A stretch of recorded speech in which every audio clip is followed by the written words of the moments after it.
지금까지 하면서 제일 뭐 인상 깊었던 그런 건 있으세요? 환자들 대하시면서. 참 환자들 중에 안타까운 경우들이 많이 있는데, 근데 이 얘기는 좀 긴데, 네, 괜찮아요. 예, 예를 들면은 어릴 때 여동생하고 이분하고 둘이었는데 새엄마가 오셨어요. 여러 가지 사정이 있어서. 근데 그럴 수 있잖아요. 네. 재혼이라는 것도 있을 수 있는 거고 새엄마가 올 수도 있어요. 그리고 새로 재혼 가정 중에 너무나 좋은 어머님이 새로 오셔서 사랑으로 자녀를 양육하는 경우가 뭐 거의 대부분일 거라 저는 생각을 해요. 그런데 불행하게 이 새로 오신 어머니가 제가 볼 때는 약간 정신적으로 문제가 있었던 거예요. 그러다 보니까 아빠가 출근하고 나가면 무조건 애들을 때리는 거죠. 구타를 하는 거죠. 너무 심하게. 그러니까 집이 지옥이 되고 애들이 너무 힘들어가지고 급기야 초등학생이었던 이 남학생과 7살했던 여동생이 가출을 합니다. 무조건 집을 나간 거죠. 낮에 엄마한테 맞기 싫어서. 그리고 막 여기저기 헤매다가 인근에 고아원이 있는 곳은 이 오빠가 알고 있었어요. 초등학교만 돼도 대충 어디 뭐 있다 도서관 뭐 저기는 고아원 이런 거 알잖아요. 그래서 그 고아원 철문을 열고 자기 7살 여동생을 들어가라고 한 거예요. 집어넣은 거예요. 그리고 오빠가 너 찾으러 무조건 올 테니까 오빠 올 때까지 기다려라 라고 말을 하고 동생만 집어넣고 본인은 길을 막 헤맵니다. 길을 막 헤맨 이유가 내가 동생을 찾아서 쉽게 말하면 독립적으로 새엄마를 벗어나서 내가 뭔가 좀 집이라도 얻어가지고 방이라도 얻어서 살아야 되는데 이 고민을 하고 막 다닌 거예요 이제. 근데 뭐 애가 무슨 다 믿습니까? 그냥 막 밤 늦을 때까지 다니니까 어떤 아저씨가 초등학교 남학생이 혼자 막 다니니까 밤길을 또 걔가 보니까 계속 그냥 낮부터 다니는 애예요. 그래서 걔한테 접근을 한 거죠.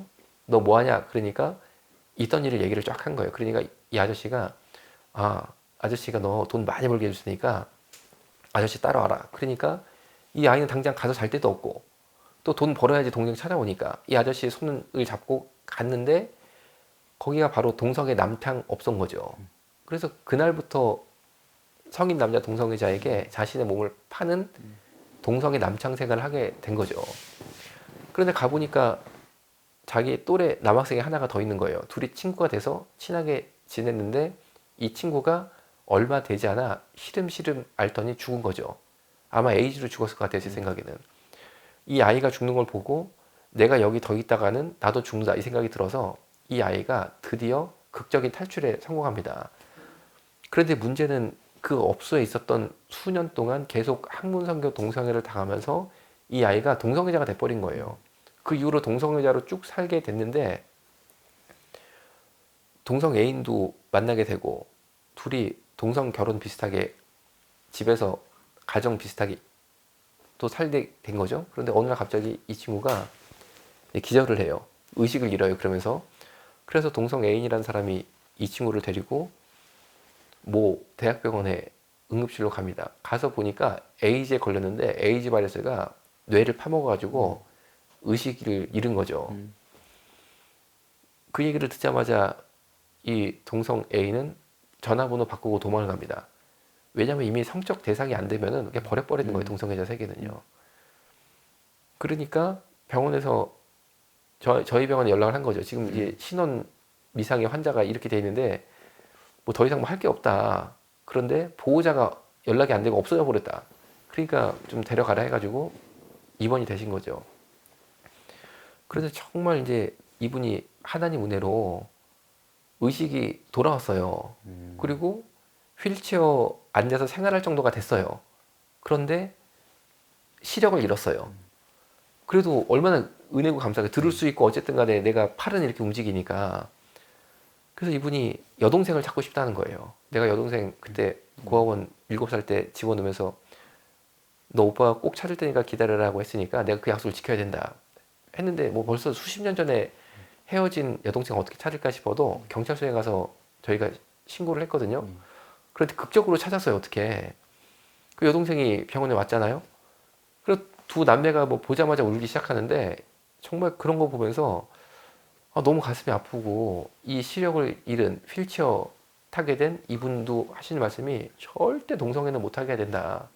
내가 그 색이 있다 보니까 거기는 정말 하면 안 되는 세계다. 완전히 인생 망치는 것이고 정말 거기는 젊은 사람들의 인생을 성도른 채 앗아가는 거니까 동성애 못하게 말려야 된다라고 저한테 얘기를 하시는 거죠. 그런 얘기를 제가 수없이 들었는데 어떻게 제가 그분들의 입장을 사회에다 말 안 할 수 있겠습니까? 그러니까 제가 이렇게 메시지를 전할 때는 저한테 정말 그 피눈물을 흘리면서 말씀하셨던 그분들의 호소를 제가 대신 전하는 거죠.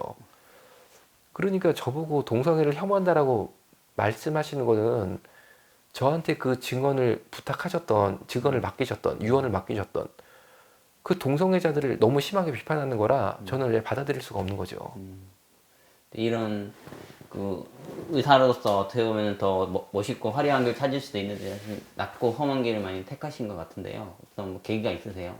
이 길을 가야 되겠다.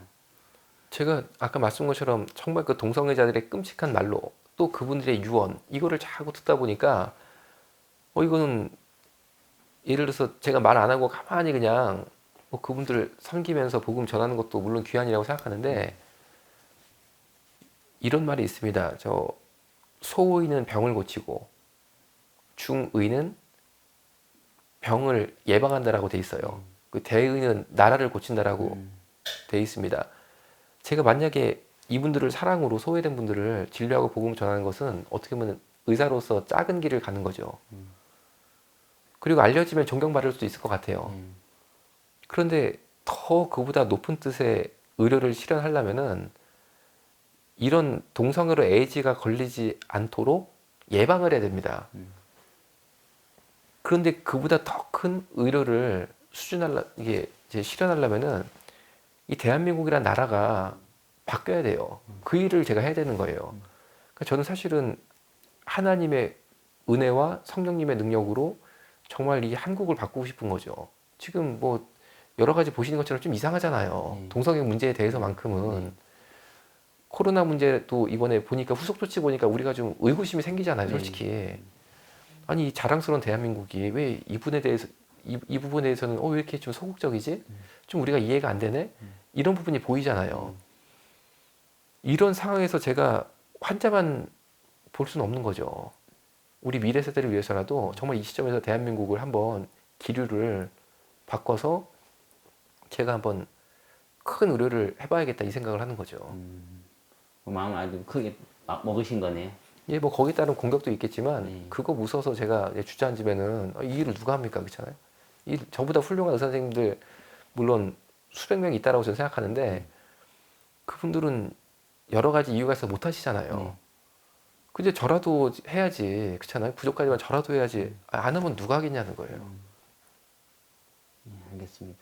열심히 해주셔가지고 나라를 고치는 대의가 되주시면 좋겠네요. 아유, 감사합니다. 감사합니다. 네.